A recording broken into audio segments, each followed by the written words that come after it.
Welcome to Liverpool Adventures, a new season, new possibilities. I am in Hotel Tia with two really creative guys in their own fields. We got the forever creative footballer David Fairclough back. How are you doing, David? I'm fine, Ragnhild, yeah. Hope you're all well, yeah. Not bad, thank you. After a nice summer away. How was your summer? Quiet, I think. I've been very much tied to home. I haven't been very far.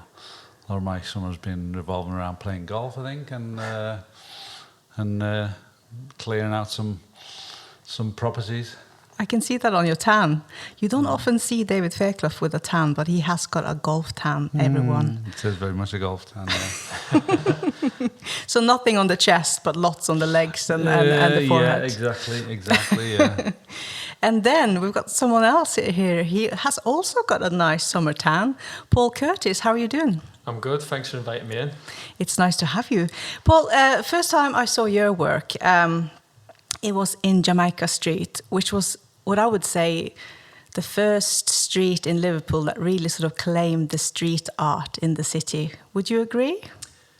Yeah, I mean, the Wings were my personal first piece in the street. Yeah, so that was kind of what got me going, allowed me to work in street art. But yeah, I mean, I think before I did it, there were a couple of pieces of street art around Liverpool. There wasn't much. And yeah, there did seem to be a boom from that point onwards. So yeah, it got me going, and probably other people got into the street art game when they saw it, maybe. Everyone embraced it. I mean, my mom, she's 82, and her profile picture on Facebook is with your wings. Yeah, and she lives in Norway, and these profile pictures are everywhere. You know, everyone's taking a picture with those wings. It's such a brilliant way of using street art to attract like ownership from people, isn't it? Like the way you did them. Yeah, I mean, a lot of people still owe me £1 for their photograph, which I've never received. So. Oh, dear, I need to pay you at least 10. No, I mean, it was kind of clever in a way, because I was out of work, and that's one of the reasons I did it. It's a long story, but basically I thought this is the route I might go down, but how do you promote yourself? So that was kind of the idea. But it promotes the city, and people got the photo there, and they have a bit of fun when they take the photo. But as a big positive to me, it ended up getting me work. So that's how I was able to turn professional. So thank you to everyone who has taken the photo there. Wow, you really did spread your wings and fly as an artist after that. But tell us about you. You are a local lad. You're obviously a big red. That's why you are on this show. How did you get into painting and being creative? Well, I used to work in the oil and gas industry. So I lived up in Scotland for 12 years. Then I worked in London for 4 or 5 years. Then I got made redundant. So that's kind of how I got into art, because I was working in such a specialised role, and there was a decline in the industry that I just couldn't get back into it. So, but what basically happened, to cut a long story short, is I painted a woodland scene in my niece's bedroom with like Bambi and Bambi's friends. Stuck a few photos on my Facebook, and people suggested like, well, you may have a bit of a talent there. So I kind of started toying with the idea of being an artist, and gradually it kind of more and more became, okay, there is something serious in that. And yeah. Wow, so it just started off with you playing on that one wall. You didn't have like a big passion of drawing when you were little, or? I liked it, but to say I had a passion would probably be strong. I knew I was okay at it, hence why I did my niece's bedroom, but I didn't think I was good enough to do it as a job. But then I guess, you know, I look back at the early pieces and I can see mistakes in it, but I've been doing it, 6 years now, and it's like, as I say to my friends, it's that 10,000 hours thing. It's like, well, I've done that now, so I'm a little bit more confident in what I do now. Yeah. Isn't that incredible, David? How you just do something nice for your niece, and it kicks off a new career. Yeah, it just shows you what talents are hiding under people's personalities. I wish I'd been a good drawer, you know, an artist. I wish I'd been a good footballer. Didn't sort of filter. I used to marvel at some of the kids I was at school with who were great at doing different things, and yeah, never able to do this. No, it's a great ability to have. It is that's something to enjoy. Yeah. Well, you know, when I got made redundant, and anyone who's been made redundant, they know it's hard. And you see other people say, oh, do this, do that. And it's easy for the people who found work again to give out this advice. But it's kind of true. As long as you're doing something, as long as you keep them busy, that's basically how I found this, because I just did it to keep myself busy.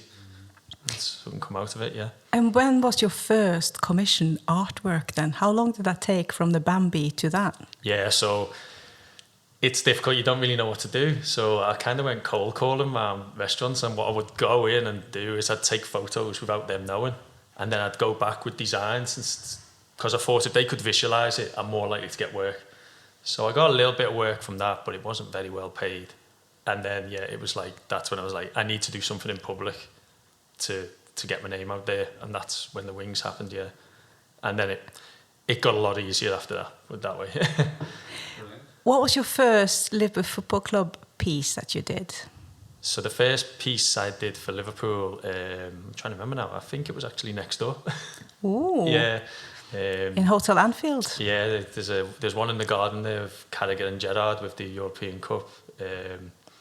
And then I got a few small pieces, but the first outdoor piece was by the Old Barn pub, Henderson and Hansen, which I did that for very little money, just because I was really wanting to do a Liverpool one, because I hadn't had the chance to. So that was my first one, yeah. And then I've done a few since then, but they've all been private commissions, yeah.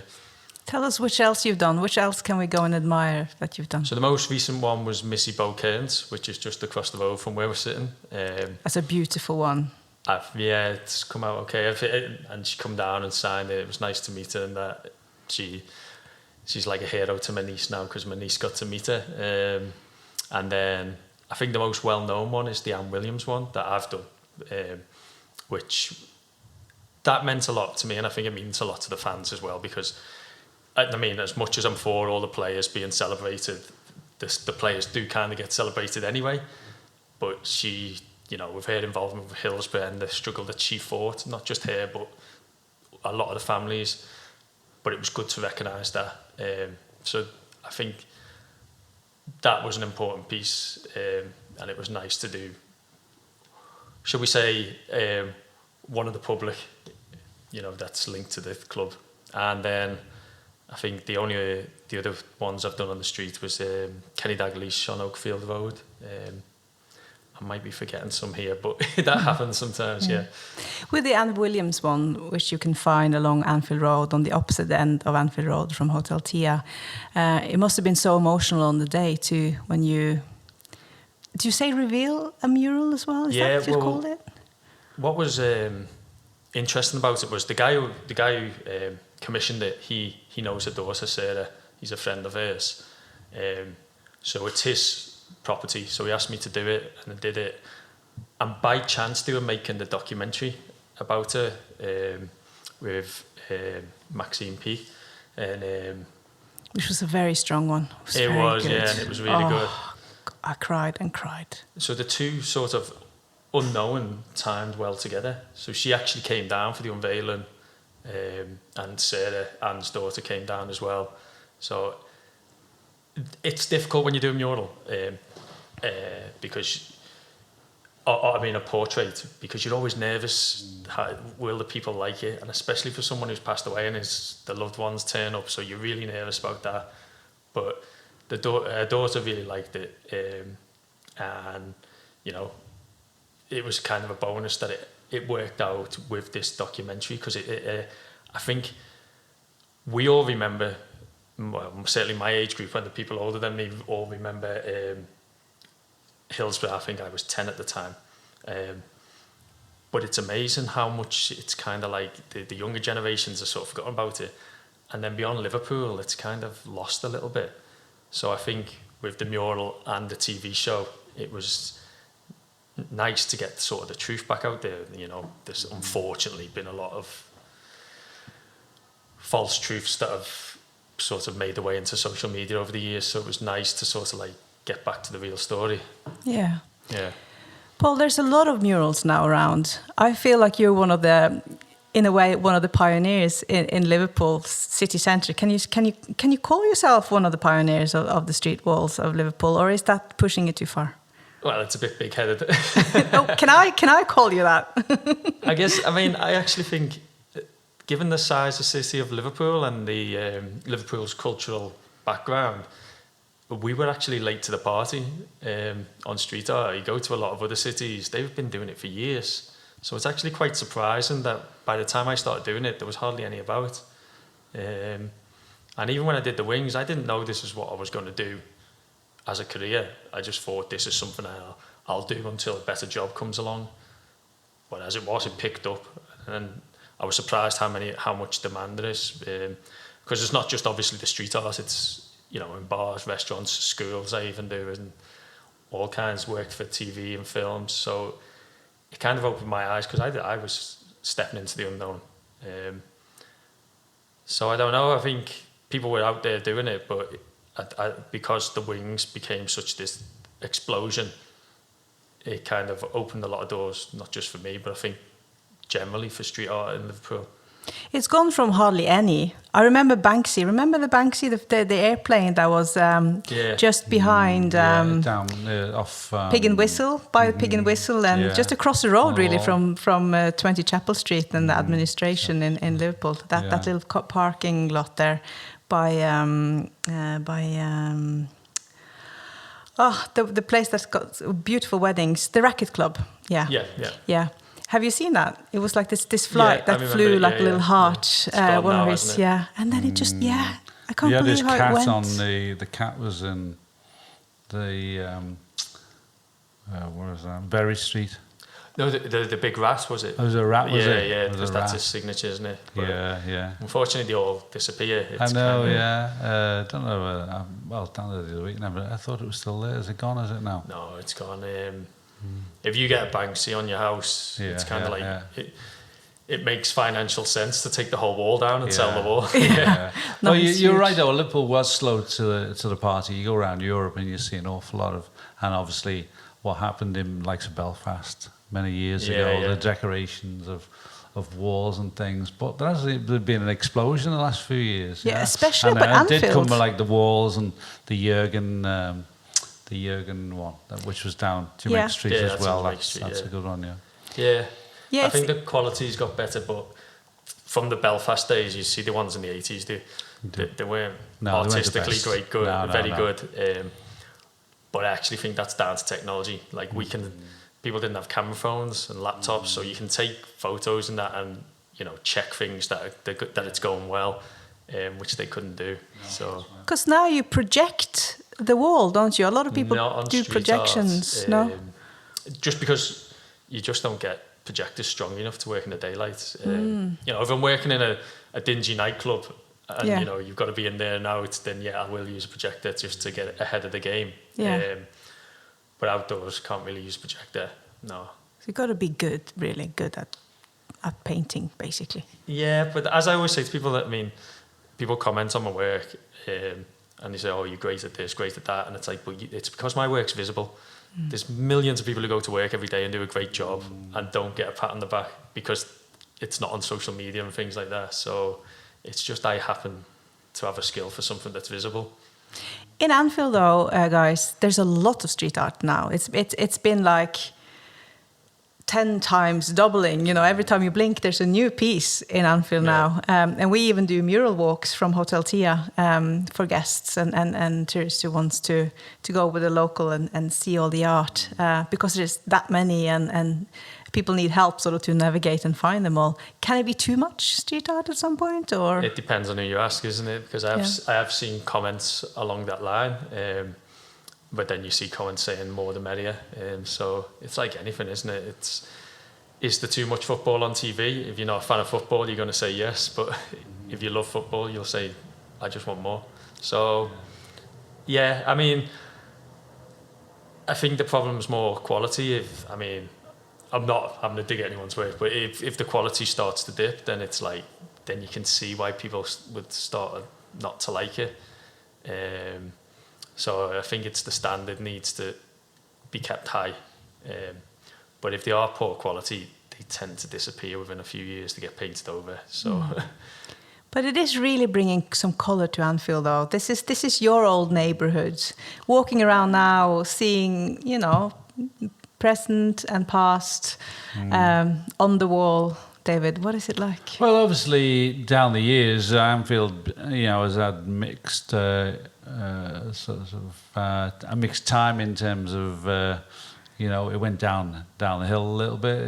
It was very poorly supported, and so it's spread new life. I mean, in recent years, people have sort of taken a bit more pride in their houses, and the areas as sort of has boomed slightly. It's been through a very tough period where it really, you know, did become a poor area to wander around. So it's livened, you know, in general, the area has become, you know, much more pleasant, and on some walls they do certainly add something to the flavour. Obviously, so much of Anfield, the area of Anfield relates to football, so it's sort of dressing up the environment to reflect that. It is also creating Anfield as a tourist attraction outside of the matches as well, and this area deserves a lot more visitors, a lot more people coming in outside of the football as well, I think. Yeah, well, it's not just me that says this. It's speaking to some of the other local artists who've done Liverpool murals. It's one of the upsides is that in the past, I mean, Anfield has had the tour for a long time, but people used to get the taxi to Anfield, get out, do the tour, back into a taxi, back into town. Now they're actually staying and they're wandering around, having a look at some of these paintings, getting photos, you know, and they might spend a little bit of money outside of the club as well, you know, in local shops, local pubs. Exactly. But it's a more pleasanter area to wander. A few years ago, it was, you know, looked upon as being a bit sort of like, you know, no reason to get out of a taxi other than just to go into the ground and stuff. You know, it's had a checkered reputation, really. Yeah, I think. And I think, you know, not just Anfield, with street art across the country, it tends to be areas that accept it, or the, shall we say, the more deprived areas, because, you know, they're not going to get on the high horse about street art because they've got other problems. But what you tend to find is those areas start becoming more fashionable. Yeah. I'm not saying it's just the street art, but it's certainly a sort of catalyst that's on redevelopment terms is actually really cheap. Yeah, it adds to the flavour, and as you know, kind of, I think, as you say that, Paul, I mean, I think of areas of London that are, you know, like the East End. The East End, and yeah, some of the areas have become quite trendy and sort of thing. Yeah, and that has been a part of very much. Exactly. Decorating the environment has become a big part of that. And colour is never wrong. Paul, how did you become a red? Was it something you were born into, or did you convert yourself out of a blue family, or what's your story with the Reds? So I would say my first memories of football, you know, you start recognising that this is a big thing. It would have been about 84, 85, so, you know, that was a good time for the city. Basically, both clubs were doing well at this time. So my dad was actually an Evertonian. See, I knew there was some colour in the mix. So it's like, well, why are you not an Evertonian? But all of my mum's family, my dad was an only child, but all of my mum's family were Liverpoolians. And I remember as a kid not knowing which way to go, and they'd go. My dad was an Evertonian, but he wasn't a crazy Evertonian. He wasn't going to the game every week. He just passively followed the football. Whereas when I'd go to my grandfather's house, my mum's dad, he was a strong red, and he used to just stop me on the doorstep and say, like, who'd you support? And I could only get into the house if I said Liverpool. So I love that. So that's kind of how it developed. And then, yeah, my strongest memory of first success for Liverpool was the '86 Cup final, and like that was, you know, watching that was a great game. And I was a Liverpool fan at that point, but that's like, I reckon that just kind of like drove it home and made me decide that's who I was going to follow. Yeah, that wasn't a bad game, that one. Yeah, it was all right. I was there. It was Wembley, wasn't it? The Liverpool Everton final, and I'd been away for 2 or 3 years in the mid-80s, so I kind of lost. I have no real memory of what happened in '84, and I can't even think what happened in '84. Well, it was the European Cup final in Rome, wasn't it? But I mean, I was playing in Switzerland then, so I was much more concerned in my career rather than Liverpool's. Yeah. How much of your time does the Reds occupy now for you, Paul? Quite a lot. I mean, I obviously am a fan. I go to the game, not every week, but I'm able to get to, like, say, 1 in 3 of the games. So I love going to the game. I think as you get older, you get sort of, it's not less passionate, but you get more realistic, so you're not as hurt by the loss. You tend to be less knee-jerk, shall we put it.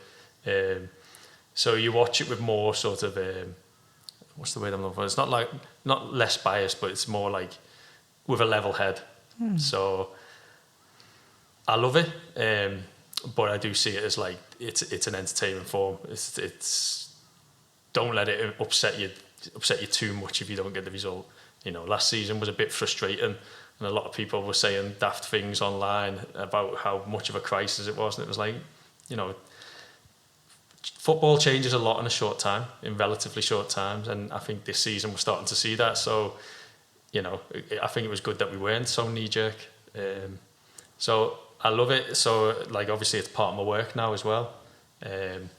Involvement with the club, involvement with Anfield area, doing the murals, and even things like this, talking about it.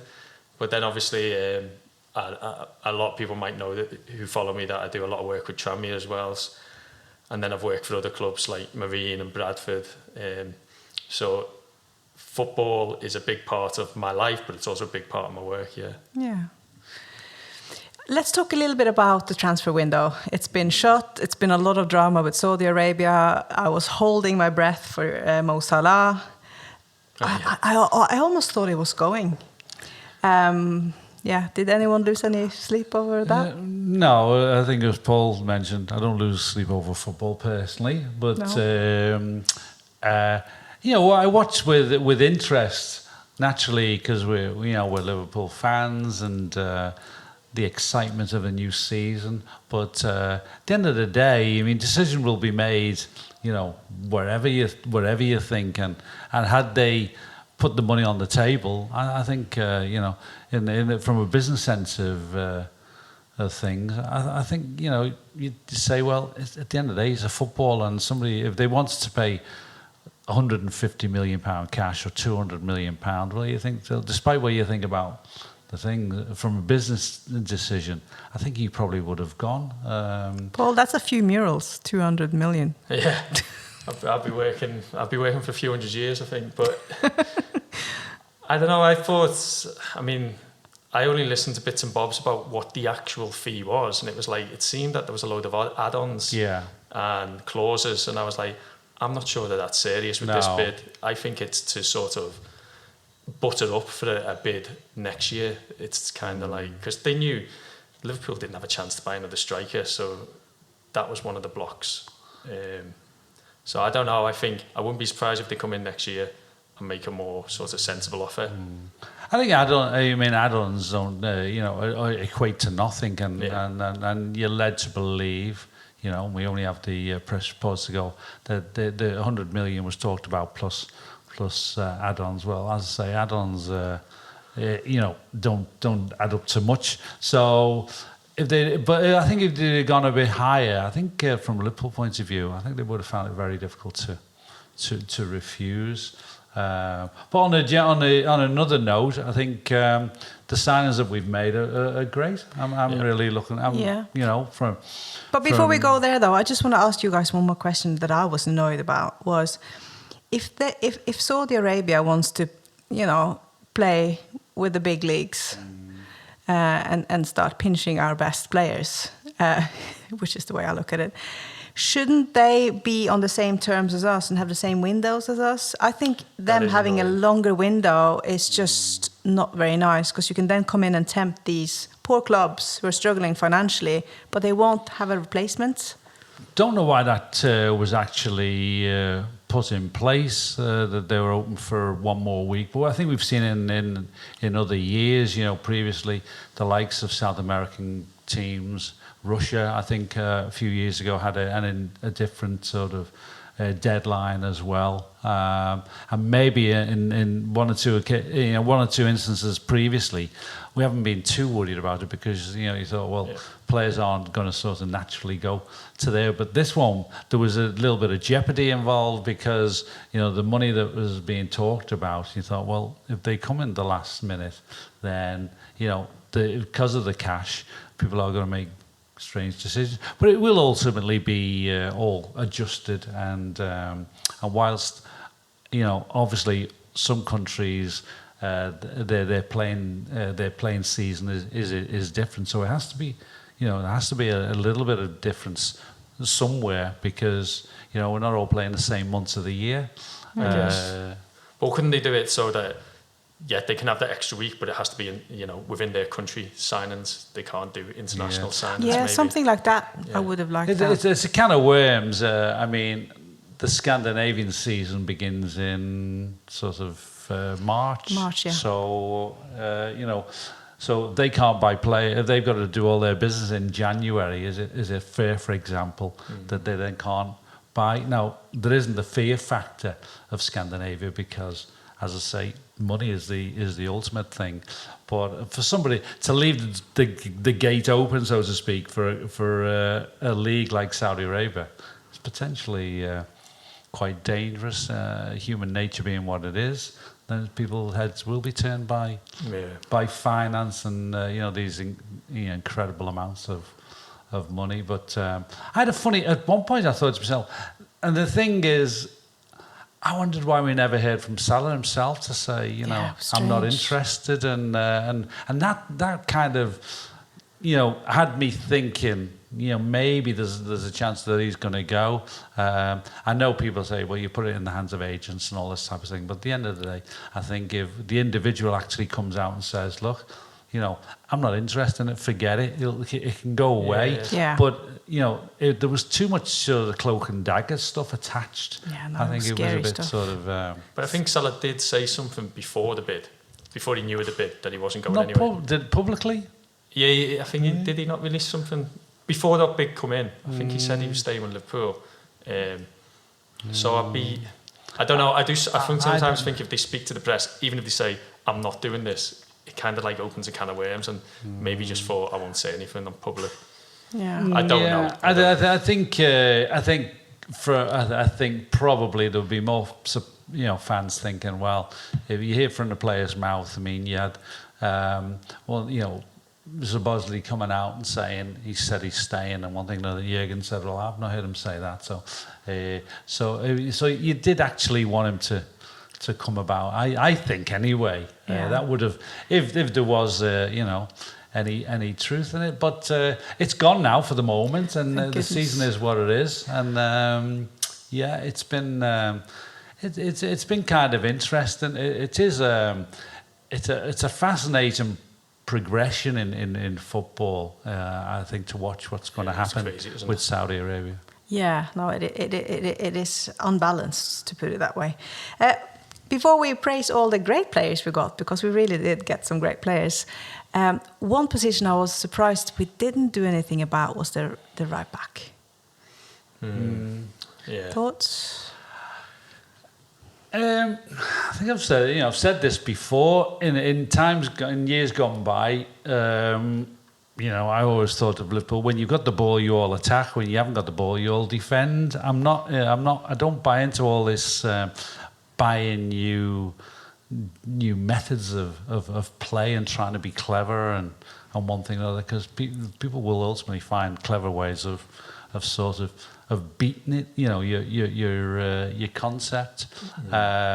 So I'm a bit skeptic. I think if you're going to play with a back four, then you have a right back in, and and a left back, and you have defenders. Alternatively, are you going to play with a 3? Then play with a 3, but it leaves you sort of it does leave you exposed. I think, but I'm old school, and seen as an old sort of Yeah, I've thought for a while defensively we've looked light in terms of a squad. I mean, when we got the first team out, it looks good. But a couple of injuries at the back, we suddenly look quite light.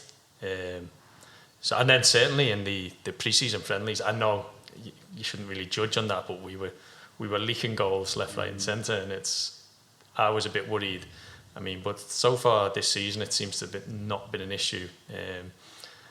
But then we seem to have gone from worrying about midfield to all of a sudden having like a glut of midfield wealth. And if you think about it, if he eventually does move Trent into midfield, which we don't know, but that leaves the back loose again, but the midfield are even stronger. So I don't know, but it's easy to sit here and make criticisms, but he seems to be getting it right. So long may it continue. Yeah, it's been an indifferent period. I mean, much to it, lots to enjoy. The early weeks. But equally, the defence is a little bit of a worry, and I suppose the easiest way to say is that it's up to the midfield to, as much as to attack, they have to give the back line some protection, and I think that's what we've been a little bit sort of lacking of. I think teams have found it too easy to get into an attacking position onto our back line, and at that point, numbers and speed and all these different things come into, how teams then will cause you problems. But hopefully this, I know it's an international break, but by the time the break is over and the games begin again, we'll develop a system whereby we'll look stronger in a sort of, in a conceding goals kind of sense. I mean, a couple of years ago, our defence was immaculate almost. Yeah. And we've gone from one way of playing to another. And we have to praise the Villa game, how the midfield really gelled. Soboslai has just started brilliantly, hasn't he? McAllister is a leader as well. It's interesting to see how we've signed so many captains. They are actually captain material, all of them. Soboslai, Endo, McAllister. They're all captains of their countries or their former teams. And I'm thinking that brings me my thoughts back to your time, David, when all of you were captain material. You were all given that. Well, I wouldn't have been. But, no, but you know what I mean? You were all told to take the full responsibility, and if the player next to you had a bad game, you would then, give that little extra. I think for in my sort of experience, I think it's great to look around and see so many strong personalities, and obviously I could wax lyrical about all the players I played with. Well, I mean, if you played with Smith and Hughes, who were huge, strong personalities in themselves, and they're surrounded by for want of sort of mentioning them, the likes of Keegan and Callaghan and all that. They were all very strong individuals, and I think that's what you want from a team. I mean, I think in the past we've heaped lots of responsibility on one or two players to lead the team. I think we've gone into a period where potentially, as you say, we've got lads who are all used to shouldering responsibility, have a way of sort of getting people behind them. You think that would speak, in a positive way for us. Szoboszlai, I mean, how old is he? 22. I mean, he looks like he's 26, 28. Did you see the goal he scored now in the international break? In top corner, long distance. Unbelievable. Incredible goal. So he's so pumped up with confidence as well, which doesn't hurt. Yeah. And he's very handsome. That doesn't hurt either. I normally don't say that about players, but he is very handsome. Yeah, he's got it all. I think in the last couple of years, seeing Leipzig games and the Hungarian games, particularly against England, he was always one who stood out for different reasons. But now seeing him week in, week out, he has so much to offer. I think he's going to be a massive star here. At the moment, he seems to be well. Hopefully, it's only the start of many years. Because you like to think he could be, feature for Liverpool for an awful long time. The fact that it's strange, I'll just drop this in, but he's big mates with Haaland. Obviously, at the time, and Haaland seems to have played quite a role in him settling in England. They live close to each other and stuff like that. So, hopefully, he's feeling at home here. It looks like he's at home here, which is a great thing. Straight away, isn't he? Yeah. Can I ask you a question about? So you say can you have a lot of leaders? Can you have too many leaders? I mean, with the strong opinions that cause conflicts and things like that. I think at times, if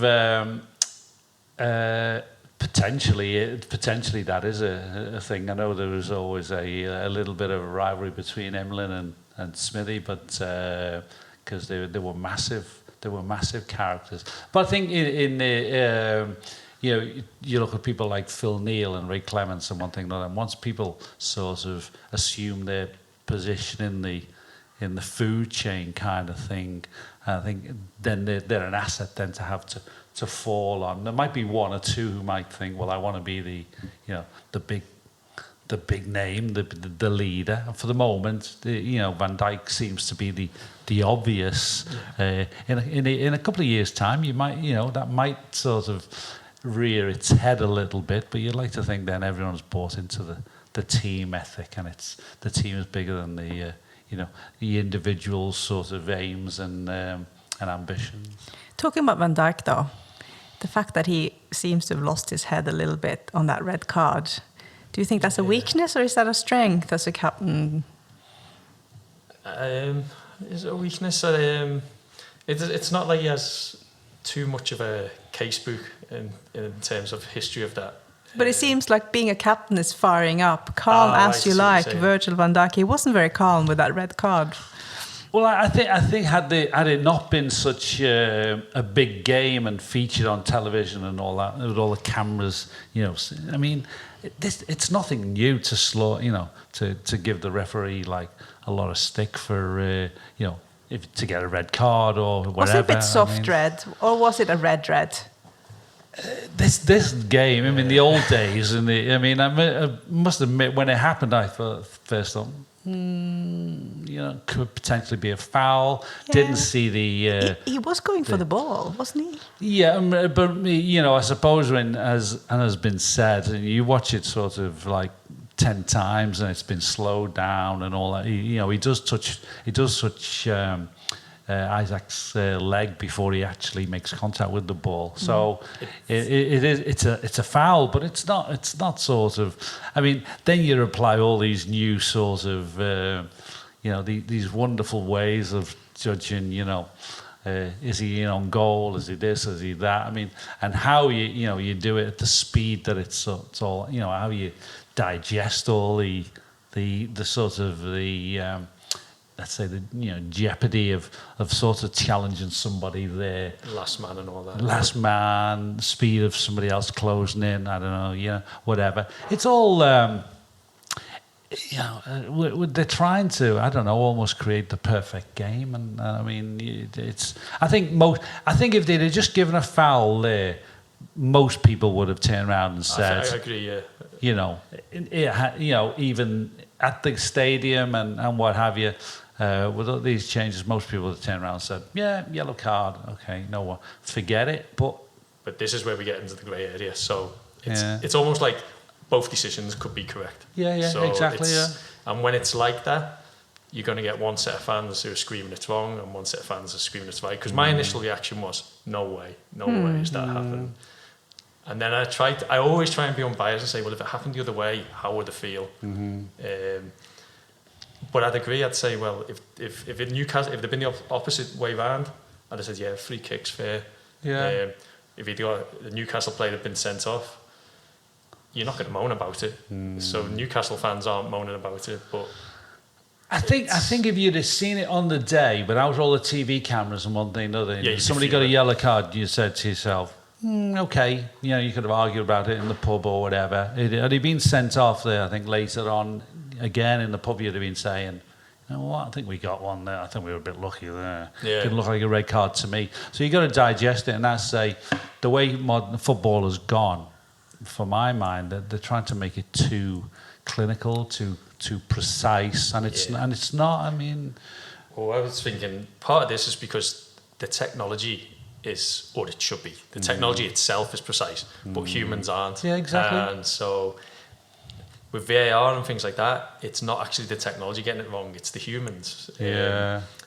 And it's always been like that way in football, which doesn't mean that's a good thing, but it's that some rules, like just a foul, you can never have a definition of a foul 100% right. There's always going to be areas where different refs on the day will give different decisions. Yeah. So I mean that's partly a problem. I think that no two referees really referee a game in exactly the same way. I mean the rules it does leave one or two things open to interpretation, but that's always been that's the way it probably should be, and this VAR and stuff like that is trying to sort of take that out and say, well, by the letter of the law, I mean, how many people really know the laws of the game? I mean, you used to know the laws of the game when there was only about 11 of them, and now there's God knows how many.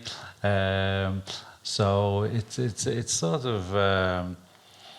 I mean, I don't think it's made it any better. I mean, I had a discussion with Sammy Lee the other week about VAR and stuff. Sammy's very much a supporter of VAR. I'm completely... That surprises me, actually. Yeah, it surprised me as well, actually. He was very strong about it. And I was... but I suppose where I can defend his arguments is it depends who's actually making the decision. And the fact that all these guys are... we see them regularly refereeing, and then the next week they're in VAR and all that, and they're crap referees. So they're going to be poor sort of doing it. So you have a VAR people, and they only do VAR. I mean, they're never out there on the field and one thing. But to really, what's the name it? To wrap it, I don't like VAR. Full stop. Well, I think if you took it away, within a few weeks, we'd be calling for it back. That's the problem. Because a couple of decisions that are like howlers, you'd be like, we've lost that game because of that. They should get VAR back. That's the problem. I mean, I suppose if you re-refereed games from yesteryear, I mean, how much fun, you think, geez, the history of life would be changed. But I mean, it's wrong, kind of, from my point of view. When Szoboszlai hit that shot against Villa and it flies into the net, and we all jumped up and what a goal! Next thing, VAR is checking it for something obscure.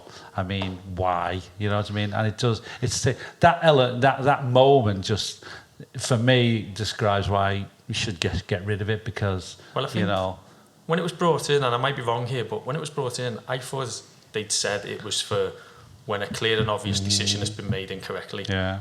And if it was still used for that, it would be fine. But now, as you say, we're using it for all these sort of like kind of nuanced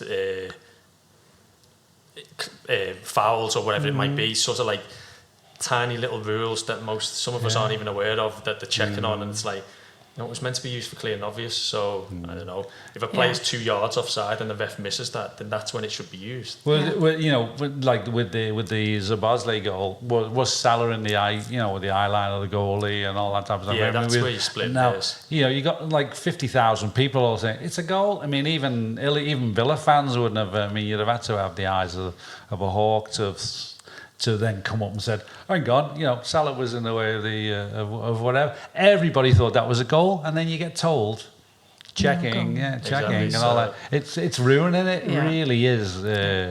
Really is ruining it. But Paul, we are now a few rounds in.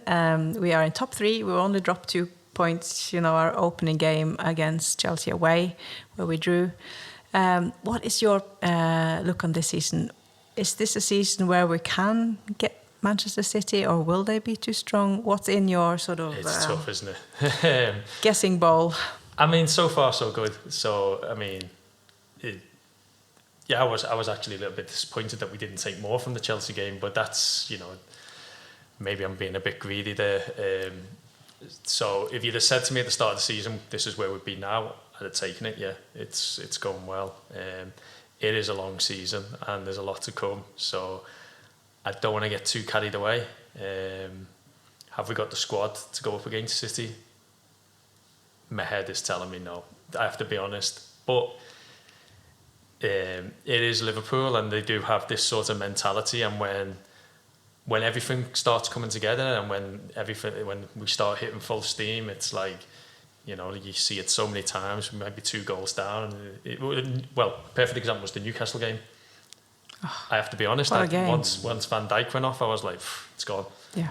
So to come back and get points from that was like the classic Liverpool of old. So that gets you excited. It's like, how's this happened? So, that might just be a real positive for the season going forward, that the mindset of the players seems a lot different to last season. It's like that Newcastle game woke them up, because look at the passion they had against Villa. Well, it could almost be a turning point already. If you like see a catalyst or something. I mean, and it has been said to, by a number of people since, hopefully it doesn't completely cover the shortcomings, and there are still shortcomings. We haven't got the perfect team or performance just yet, but they've been 2 impressive wins against Newcastle and Villa, and I've got people around the country thinking, hang on, Liverpool are they're going to be in the race. I think one thing that I think Liverpool potentially are, and my reason for thinking is, I think if you're going to beat City, you've got to play at a huge intensity throughout the whole season. I don't really think Arsenal and Newcastle are actually geared up for that. Personally, I mean, some people might argue that Arsenal maybe have got certainly they're stronger than Newcastle. I don't think Newcastle will be able to sort of hang on, keep the pressure going all season long. I think ultimately, they're going to. Yeah, I think they will cave in a little bit personally, because to beat City, you're going to have to play with such a standard and a level, and we achieved that 2 or 3 on 3 seasons probably, and I think because you're playing at Liverpool at the end of the day, the expectancy is massive, more massive than anywhere else. Maybe Manchester United can rival it slightly, but the expectancy is very difficult for players, and I think Liverpool players pick up on that, and I think for that reason I do see us as a threat. That doesn't cover it completely, but also to play a part in it, other teams have got to lose this fear factor of City. And I think a couple of years ago when we won the league particularly, teams didn't automatically go out and play City and think, we've lost here. At the moment, I think there's a little bit of that back. I think people think City are invincible, and they're ultimately going to win anyway. A couple of years ago, I sensed that teams had a little bit of a go and took some points off them. Like so Crystal Palace went to the Etihad, and that more teams, Brighton I think would go there and have a go. Sometimes I think that there is that fear factor, and that for me is going to be a part of determining the league. Because if City just play free and easy, they'll they are no doubt they're favourites, and it's going to take something special to beat them. Well, in that sense, the emergence of teams like Arsenal and Newcastle, in a sense, is a good thing, because they will go to City and try and have a go, whereas Newcastle a couple of seasons ago. I would I don't think that the threat is going to come from them particularly. Arsenal, I don't think have got the. I think have they been to City already? Well, they need to. But Arsenal will try and play too will try and play too cagey. I think the teams that can do them damage are the likes of a Brighton or to go who've got a style of play. And have some ability, they'll take, because they've got to lose points at home, and when sometimes they come to places, I think equally teams have to lose this sort of, we're beaten already, and that did disappear a couple of years ago, but unfortunately it struck up again. You just hear, even listen to the radio today, how people talk about Manchester City. It's too glowing. Puts the fear of God into teams, I think. So it's going to take some help from other teams, and I wonder, how many are going to be up to that. I certainly don't think Newcastle haven't got the... I'm not a Newcastle supporter at all. And I think Villa, I mean, the win against Villa was great. But had Villa scored the first goal at Anfield the other week, game could have been completely different. I mean, Villa are not going to go and attack teams, so I can't see somebody like them going to City either, because Villa's aim for me is to frustrate and hit teams on the counter-attack. And teams that go and have a go at City are going to be teams that go for it, rather than sort of sit back and say, can we hang out and steal it? You know, Villa, I'm not really an advocate for Aston Villa either, actually. In the close future, though, Paul, what are your work coming up now? Where can we see your street art in the near future?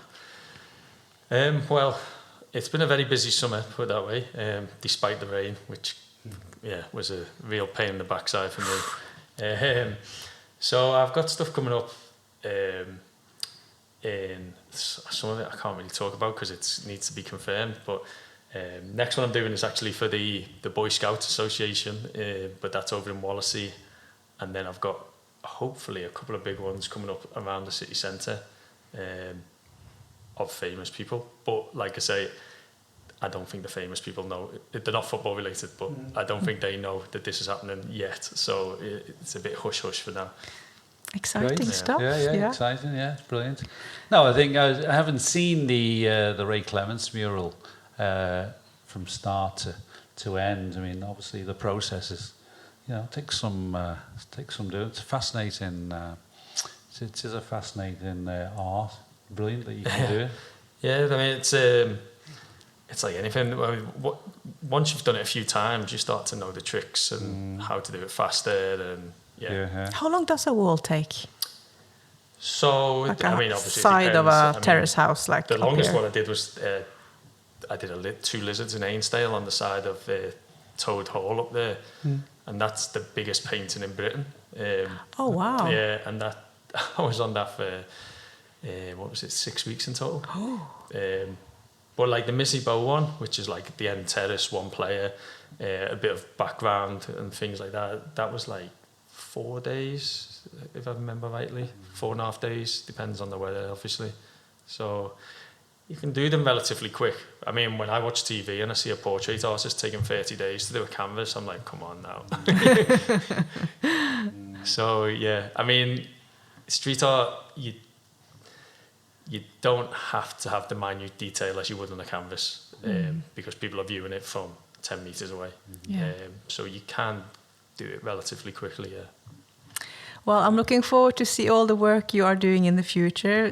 Dear Paul Curtis, thank you so much for coming today. No, thanks for inviting me in. And thank you for colouring the city for us. It's a pleasure.